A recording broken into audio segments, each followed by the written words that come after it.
ناظرین، آپ دیکھ رہے ہیں ہمارا چینل علم کی بہار اور میں ہوں آپ کا ہوسٹ علی۔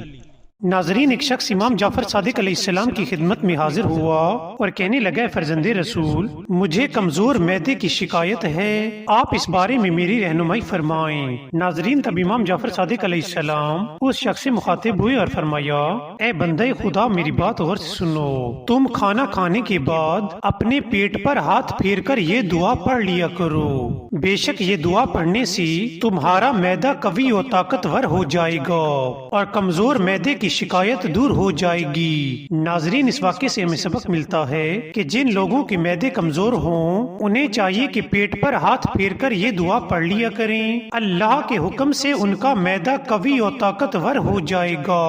اللہ کے حکم سے ان کا معدہ قوی اور طاقتور ہو جائے گا۔ اللہ کے حکم سے ان کا معدہ قوی اور طاقتور ہو جائے گا۔ ناظرین، اگر آپ کو ہماری ویڈیو پسند آئی ہو تو سبسکرائب کرنا مت بھولیے گا۔ Thank you.